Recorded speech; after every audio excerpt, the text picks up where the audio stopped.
எல்லாருக்கும் வணக்கம். இன்றைக்கி நான் பேச போகிற டாபிக் சமீபத்தில் டெலிவிஷன் சேனல்ஸ்லேயும் நியூஸ் பேப்பர்ஸ்லேயும் சோஷியல் மீடியாலேயும் அதிகமாக பேசப்பட்ட சிபிஎஸ்சி எவால்யூஷன் ஸ்கீமை பற்றி. கிட்டத்தட்ட 1 மந்த்தாகவே இதை பற்றி நான் பேசணுன்னு நினச்சிட்டு இருந்தேன். 1 மந்த்னால் இந்த சென்ஸ் ரிசல்ட் வந்ததுலேருந்து May 13th ரிசல்ட் வந்துச்சுன்னு நினைக்கிறேன். சிபிஎஸ்சியோட கிளாஸ் 12 ரிசல்ட்ஸ். அதிலிருந்தே வந்த டெவலப்மெண்ட்ஸ்லாம் பார்க்கும்போது இதை பற்றின வீடியோவை டெய்லி பதிவு பண்ணணுன்ற விருப்பம் இருந்துச்சு.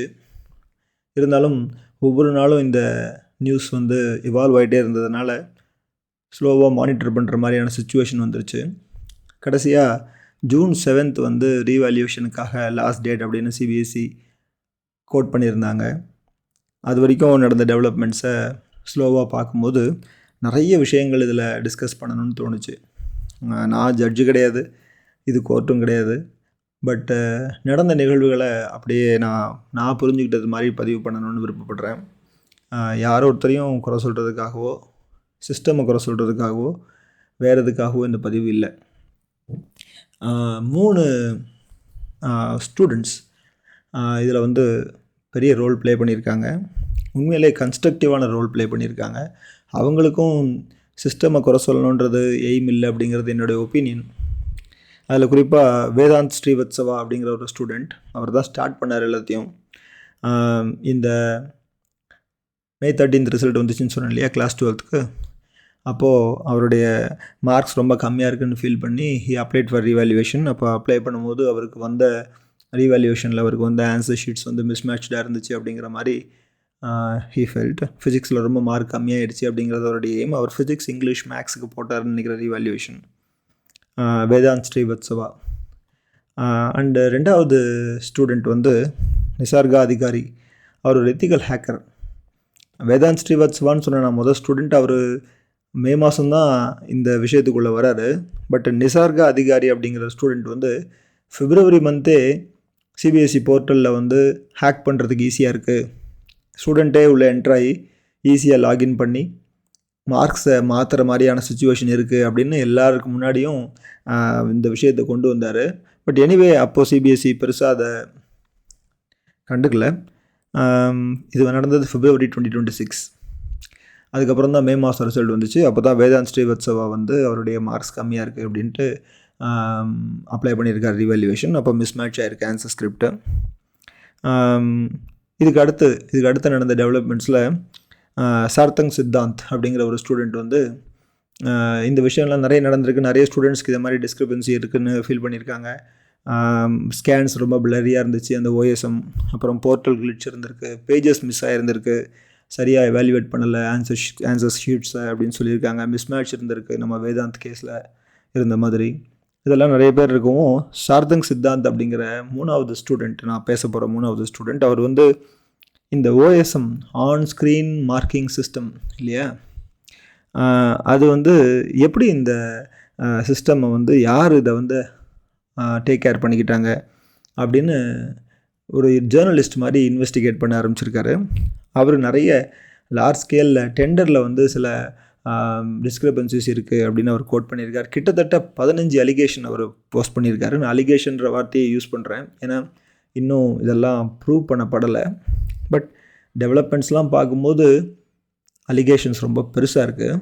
அந்த டெண்டர் எப்படி அந்த ஆன் ஸ்க்ரீன் மார்க்கிங் சிஸ்டம் அந்த சாஃப்ட்வேர் கொடுத்த கம்பெனிக்கு எப்படி கிடைச்சிது அப்படிங்கிறது முதற்கொண்டு அந்த ரூல்ஸ் எல்லாம் எப்படி டைல்யூட் பண்ணப்பட்டுச்சு அப்படிங்கிற வரைக்கும் சார்த்தங் சித்தாந்த் வெளில கொண்டு வந்திருக்காரு. பட் இது வரைக்கும் அது அலிகேஷனாக தான் இருக்குது. ப்ரோப் ஆர்டர் பண்ணியிருக்காங்க, என்ன நடக்கும் அப்படிங்கிறது தெரியாது. இந்த ஆன் ஸ்க்ரீன் மார்க்கிங் சிஸ்டம்னா என்ன அப்படின்னா, ஸ்டூடெண்ட்ஸ் ஆன்சர்ஸ் ஸ்கிரிப்ட்ஸில் ஆன்சர் எழுதிடுவாங்க. அந்த ஆன்சர் ஷீட்ஸை ஸ்கேன் பண்ணி அந்த ஸ்கேன்டு காப்பியை எக்ஸாமினருக்கு கொடுத்து எக்ஸாமினர் கம்ப்யூட்டர்லேயே திருத்துற மாதிரி. இதுக்கும் அதே ஆன்சர் ஸ்கிரிப்டை ஃபிசிக்கலாக வச்சு திருத்துறதுக்கும் என்ன பெரிய வித்தியாசம்னா, ஒரு வித்தியாசமுமே கிடையாது. இதில் ஒரு பெரிய அட்வான்டேஜ் என்னென்னா, சென்னையில் எழுதின ஒரு ஸ்டூடெண்ட்டோட ஆன்சர் ஸ்கிரிப்டை டெல்லியில் இருக்க ஒரு எக்ஸாமினர் திருத்தலாம். இங்கேருந்து ஃபிசிக்கலாக ஆன்சர் ஸ்கிரிப்டை கொண்டு போய் சேர்க்கணுன்ற அவசியம் இல்லை. அதனால் இந்த ஆன்லைன் சிஸ்டம் அட்வான்டேஜஸ் அப்படிங்கிறது சிபிஎஸ்சியோட கிளைம். ஃபஸ்ட் டைம் இப்படி தான் 2026 இப்போ தான் அந்த ஆன்ஸ்க்ரீன் மார்க்கிங் சிஸ்டமை கொண்டு வந்திருக்காங்க. 2014 சிபிஎஸ்சி இதுக்கான ட்ரை எல்லாம் பண்ணியிருக்காங்க சில சென்டர்ஸில். பட் லார்ஜ் ஸ்கேலில் 17 lakhs ஸ்டூடெண்ட்ஸ் அப்பியர் ஆன இந்த எக்ஸாமில் தான் ஃபஸ்ட் டைம் சென்ட்ரலைஸ்டாக இந்த ஓஎஸ்எம்மை இன்ட்ரடியூஸ் பண்ணியிருக்காங்க. அதில் தான் இந்த லார்ஜ் ஸ்கேல் பிரச்சனைகள்லாம் உருவாயிருக்கு. ஃபைன். இந்த அலிகேஷன்ஸ்லாம் வந்து குற்றச்சாட்டு நிரூபிக்கப்படும் போது தான் தெரியும் அது எவ்வளோ மோசமாக இருந்திருக்கா இல்லை ஒரு சின்ன அலிகேஷன் தானா அப்படிங்கிறது நமக்கு அப்புறம் தான் தெரிய வரும்.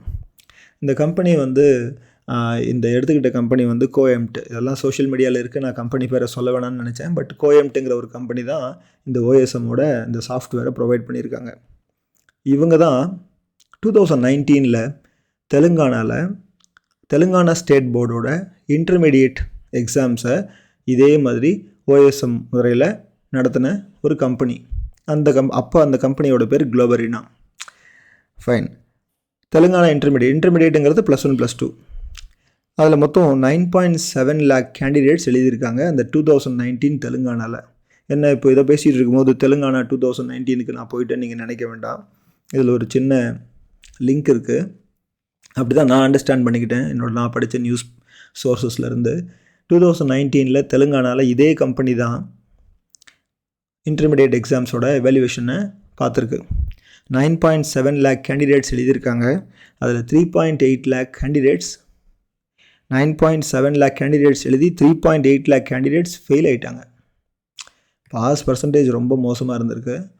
அப்புறமா ரீவேல்யூவேஷன் அப்ளை பண்ணியிருக்காங்க. இதே மாதிரியான mismatch of answer sheets, blurry scan, technical glitch, இந்த மாதிரி எல்லா குற்றச்சாட்டும் அன்றைக்கும் வந்திருக்கு. ரீவேல்யூவேஷன் அப்ளை பண்ணியிருக்காங்க. கோர்ட் வரைக்கும் விஷயம் போயிருக்கு. ஆனால் ரீவேல்யூவேஷனில் பாஸ் பண்ண ஸ்டூடெண்ட்ஸோட நம்பர்னு பார்த்தா 1137 தான்.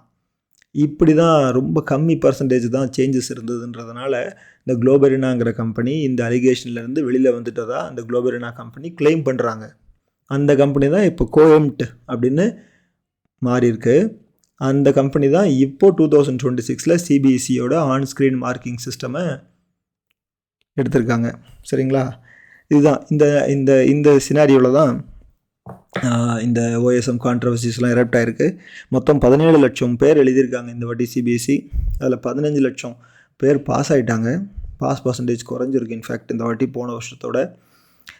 அதில் வந்து இதில் 4 லட்சம் ஸ்டூடெண்ட்ஸ் வந்து ஸ்கேனிங் அந்த ஆன்சர் ஷீட்ஸை வந்து கொடுங்கன்னு அப்ளை பண்ணியிருக்காங்க. 4 லட்சம் ஸ்டூடெண்ட்ஸ். மொத்தமாக ஒரு ஸ்டூடெண்ட்டு 2க்கு மேற்பட்ட பேப்பரை கேட்டிருக்காங்க அப்ளை பண்ணி. அதில் மொத்தமாக ஆன்சர் ஸ்கிரிப்ட்ஸு ஸ்கேண்டு காப்பி வேணும்னு கேட்டவங்கன்னு பார்த்தீங்கன்னா 11 லட்சம் ஆன்சர் ஸ்கிரிப்ட்ஸு தேவைப்பட்டிருக்கு ஸ்டூடெண்ட்ஸ்க்கு. தன்னோட மார்க்கு குறைஞ்சிருக்கு அப்படின்னு. அதில் ஸ்கேண்ட் ஆன்சர் ஷீட்ஸை பார்த்துட்டு ரீவேல்யூவேஷன் அப்ளை பண்ணலாமா வேணாமான்னு ஸ்டூடெண்ட்டு தானே டிசைட் பண்ணுவாங்க. அதில் 1.6 lakh ஸ்டூடெண்ட்ஸு ரீவேல்யூவேஷன் அப்ளை பண்ணியிருக்காங்க. கணக்கு பிரகாரம் பார்த்தீங்கன்னா ஆன்சர் ஸ்கிரிப்ட்ஸ் எவ்வளோன்னு கேட்டிங்கன்னா 3.8 lakh ஆன்சர் ஸ்கிரிப்ட்ஸோட ரீவேல்யூவேஷன் கேட்டிருக்காங்க. கணக்கு பிரகாரம் பார்க்கும்போது இதுவும் கம்மி தான். 17 லட்சம் பேர் எழுதி 15 லட்சம் பேர் பாஸ் ஆகி 1.6 lakh ஸ்டூடெண்ட்ஸாக ரீவேல்யூவேஷன் அப்ளை பண்ணியிருக்காங்க. இது கம்மின்னு சொல்கிறதா ஜாஸ்தின்னு சொல்கிறதான்னு தெரியல. பட் இந்த நியூஸ் டெவலப்மெண்ட்ஸை நான் ஒரு 20 நாளாக நோட் பண்ணிகிட்டு இருக்கும்போது நிறைய பெரிய பெரிய நம்பர்லாம் நடுவில் வந்துச்சு. ஆனால் எப்படி இவ்வளோ கம்மி நம்பர் ஆஃப் ஸ்டூடெண்ட்ஸாக ரீவேல்யூவேஷன் அப்ளை பண்ணியிருக்காங்க அப்படிங்கிறது எனக்கு புலப்படலை. ஃபைன். இந்த ஃபியாஸ்கோ இது பெரிய பெரிய இஷ்யூ இது. ஏன்னா ஸ்டூடெண்ட்டோட ஃப்யூச்சரை டிசைட் பண்ணுற ஒரு எக்ஸாமினேஷன் இது. அதில் இந்த மாதிரி ஆன்சர் ஸ்கிரிப்ட்ஸு சரியாக திருத்தப்படலை அப்படின்லாம் ஒரு அலிகேஷன் வருதுங்கிறது வந்து யோசிக்க வேண்டிய விஷயந்தான். பட் ஒட்டுமொத்தமாக சிபிஎஸ்சி மேலே குற்றம் சாட்ட முடியாது இப்போது, ஏன்னா ப்ரோபு போயிருக்கு. இதில் இன்ட்ரெஸ்டிங்காக இதுக்கு அப்புறம் தான் நிறைய நடந்திருக்கு. இதுக்கு முன்னாடி நடந்ததெல்லாம் ரொம்ப கொடுமையான விஷயம். ஆன்சர் ஸ்கிரிப்ட் மிஸ்மேட்ச் ஆகிறது, ஸ்டூடெண்ட்டுக்கு மார்க்கு கம்மியாகிறதுங்கிறதே கொடுமையான விஷயம் தானே. இதுக்கப்புறம் தான் இன்ட்ரெஸ்டிங்காக நிறைய நடந்திருக்கு. ஆஸ் யூஷுவல் ட்ரான்ஸ்ஃபர்லாம் பண்ணியிருக்காங்க. சிபிஎஸ்சி சேர்பர்சனை, சிபிஎஸ்சி செக்ரட்டரியை, நான் பேர் சொல்ல விரும்பலை, எல்லாரையும் ட்ரான்ஸ்ஃபர் பண்ணியாச்சு. இந்த மினிஸ்ட்ரி ஆஃப் எஜுகேஷன் மினிஸ்டர் லெவலுக்கு இந்த விஷயம் போயிருக்கு. அது எங்கே போச்சுன்னா அடுத்து அங்கங்கே போய் பார்லிமெண்ட்ரி ஸ்டாண்டிங் கமிட்டி வரைக்கும் போயிடுச்சு. இப்போ பார்லிமெண்ட்ரி ஸ்டாண்டிங் கமிட்டிங்கிறது ஒரு பர்மனெண்ட் கமிட்டி. வருஷத்துக்கு ஒரு வாட்டி அதை மாற்றிக்கிட்டே இருப்பாங்க. பெர்மனெண்ட் கமிட்டி, அதாவது irrespective of party which is ruling, parliamentary standing committee. இப்போ இருக்க parliamentary standing committee every September, போன செப்டம்பர் பதவி ஏற்றுச்சு. அதாவது பதவின்னு சொல்கிறதா பொறுப்புன்னு சொல்கிறதான்னு எனக்கு தெரியல. 2வது டேர்மும் அது கொடுத்துருக்காங்க. மொத்தமாக பார்லிமெண்ட்ரி ஸ்டாண்டிங் கமிட்டியில் 31 மெம்பர் இருப்பாங்க. 21 பேர் லோக்சபாலேருந்து, இந்த பார்லிமெண்ட்ரி ஸ்டாண்டிங் கமிட்டியில் 21 பேர் லோக்சபாலேருந்து, 10 பேர் ராஜ்யசபாலேருந்து. பார்லிமெண்டேரியன்ஸ் தான் பார்லிமெண்ட்ரி ஸ்டாண்டிங் கமிட்டியில் இருப்பாங்க. இப்போ காங்கிரஸ் கட்சியிலேருந்து இருக்கக்கூடிய திக்விஜய் சிங் தான் பார்லிமெண்ட்ரி ஸ்டாண்டிங் கமிட்டியோட சேர்பர்சன். அவங்க they will look after certain important departments in the country. Education, finance, defence, home affairs, இந்த மாதிரி சில முக்கியமான விஷயங்களில் ஏதாவது இம்பார்ட்டண்ட்டான இஷ்யூஸ் வந்துச்சுன்னு சொல்லும்போது அதை டேக் கேர் பண்ணிக்கிறது தான் இந்த பார்லிமெண்ட்ரி ஸ்டாண்டிங் கமிட்டி. இதில் பிஜேபி சேர்ந்தவங்களும் இருப்பாங்க, காங்கிரஸ் சேர்ந்தவங்களும் இருப்பாங்க, எல்லா கட்சி உறுப்பினர்களும் இருப்பாங்க. சொல்லப்போனால் ரவிசங்கர் பிரசாத் இருக்கார், சம்பித் பத்ரா இருக்கார், திக்விஜய் சிங் தான் சேர்பர்சன். இந்த எஜுகேஷனில் விமன், சில்ட்ரன், யூத், ஸ்போர்ட்ஸும் உள்ளடக்கம். இவங்க என்ன பண்ணிட்டாங்க பார்லிமெண்ட்ரி ஸ்டாண்டிங் கமிட்டி, இந்த அலிகேஷன்ஸ்லாம் பார்க்கும்போது இந்த நான் சொன்னேன் இல்லையா, அந்த 3வது ஸ்டூடெண்ட் சார்தங் சித்தாந்த், அந்த ஸ்டூடெண்ட் அந்த டெண்டரில் வந்து நிறைய டிஸ்கிரிபன்சிஸ் இருக்குதுன்னு கண்டுபிடிச்சார் இல்லையா, இன்வெஸ்டிகேட் பண்ணாருன்னு சொன்ன பாருங்கள். அந்த ஸ்டூடெண்ட்டை பார்லிமெண்ட்ரி ஸ்டாண்டிங் கமிட்டி கூப்பிட்டு பேசியிருக்காங்க. ஸோ இந்த இஷ்யூ வந்து எவ்வளோ பெரிய இஷ்யூ அப்படிங்கிறது இதிலேருந்தே நமக்கு புரிஞ்சிருக்கும். ஃபைன். இதுக்கப்புறம் தான் அந்த ரிவால்யூஷன் டேட்ஸ்லாம் முடிஞ்சது. பசங்க ஸ்டூடெண்ட்ஸ் அப்ளை பண்ணியிருக்காங்க. கிட்டத்தட்ட 1.6 lakh ஸ்டூடெண்ட்ஸ் அப்ளை பண்ணியிருக்காங்க. 3.8 lakh ஆன்சர் ஸ்கிரிப்ட்ஸை ரீவேல்யூவேட் பண்ண சொல்லி. ஃபைன். இதுலேருந்து எனக்கு இன்டர்பிரிட்டேஷன் ஜட்ஜ்மெண்ட்லாம் கொடுக்கறதுக்கு நான் ஒன்றும் பெரிய ஆள் இல்லை. நம்ம யாருமே அதை கொடுக்கவும் முடியாது. ஃபைன். யார் மிஸ்டேக் பண்ணியிருப்பாங்க அப்படின்னு பார்க்கும்போது, ஒருவேளை சென்ட்ரலைஸ்டாக 17 லட்சம் பேர் ஒரு ஸ்டூடெண்ட்டும் many number of answer scripts எழுதுகிறாங்க. கிட்டத்தட்ட 1 கோடி ஆன்சர் ஸ்கிரிப்ட்ஸை ஒரே ஒரு சிஸ்டம், சென்ட்ரலைஸ்டு சிஸ்டம் பண்ணுறதுனால தான் இது நடந்ததா அப்படின்னு எனக்கு தோணுச்சு.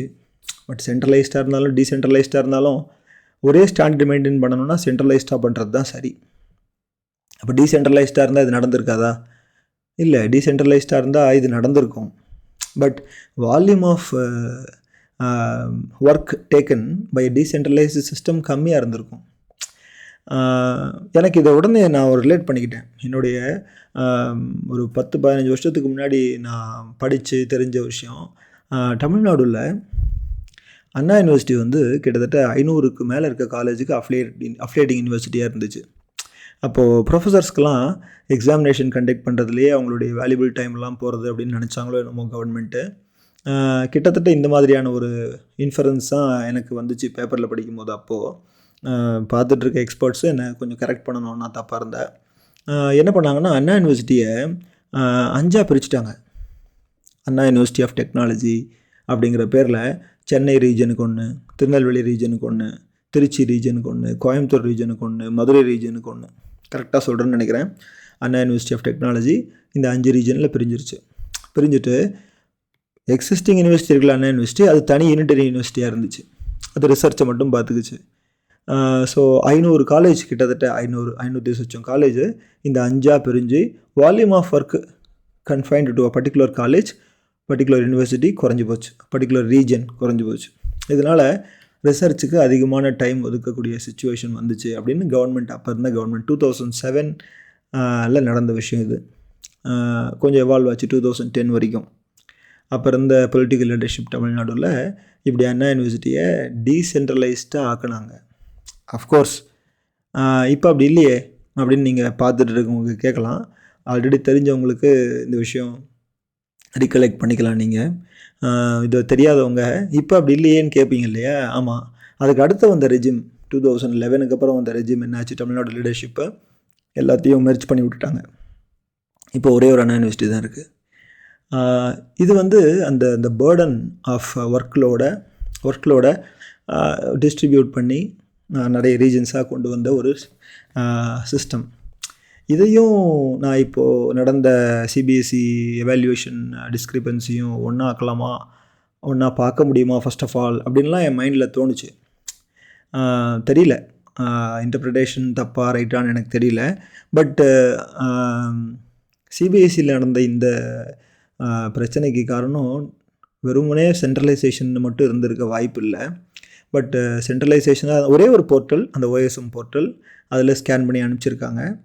அதுக்கான மேன் பவர் கரெக்டாக இருந்து, ஃபெசிலிட்டி கரெக்டாக இருந்து, கவர்னன்ஸ் கரெக்டாக இருந்திருந்தால் இதை ஹேண்டில் பண்ணியிருந்துருக்கலாம்.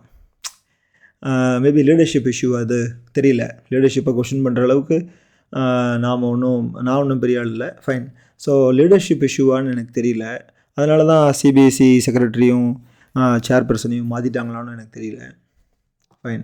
டீசென்ட்ரலைஸ்டு ஸ்கீமில் அஃப்கோர்ஸ் ஸ்டாண்டர்ட் மாறும். பட்டு ஒரே ஸ்டாண்டர்ட்னு ஒரு கண்ட்ரிக்கு கொண்டு வரும்போது டீசென்ட்ரலைசேஷன்லேயும் நிறைய ப்ராப்ளம்ஸ் இருக்குது. கோஆர்டினேஷன்லாம் முக்கியம். பட் சென்ட்ரலைசேஷனில் இந்த மாதிரி ப்ராப்ளம்லாம் வரும், அந்த போர்ட்டல் ஸ்ட்ராங்காக இல்லை அப்படின்னு சொல்லும்போது, fine. This is what I wanted to discuss. So CBSE fiasco இப்போ நடந்த இந்த இது ஒரு உண்மையிலேயே ஒரு bad dream in the life of a student whoever has taken the examination. நல்லா எழுதி மார்க் வரல, மார்க்கை திருப்பி நான் பார்க்கணுன்னும் போது ஒழுங்கான பேஜஸ் கிடைக்கல. அதுக்கப்புறம் போர்ட்டல் நல்லா ஒர்க் ஆகிட்டு இருக்க மாதிரி தான் எனக்கு தோணுது. ஏன்னா ஒரு 10 நாளாக ஒரு வாரமாக பெரிய நியூஸ் எதுவும் வரல. இந்த number of students applying for revaluation வந்து கம்மியாயிடுச்சு, ஜாஸ்தியாக எக்ஸ்பெக்ட் பண்ணப்பட்டது கம்மியாயிடுச்சு. நான் திரும்பவும் சொல்கிறேன், 1.6 lakh ஸ்டூடெண்ட்ஸ் இப்போ அப்ளை பண்ணியிருக்காங்க ரிவேல்யூஷனுக்கு, 3.8 lakh ஆன்சர் ஸ்கிரிப்ட்ஸ்க்காக, ஃபைன். ரொம்ப நாளாக பேசணும்னு நினச்ச டாபிக் இது. நெக்ஸ்ட் மீட் பண்ணுற வரைக்கும் பாய்.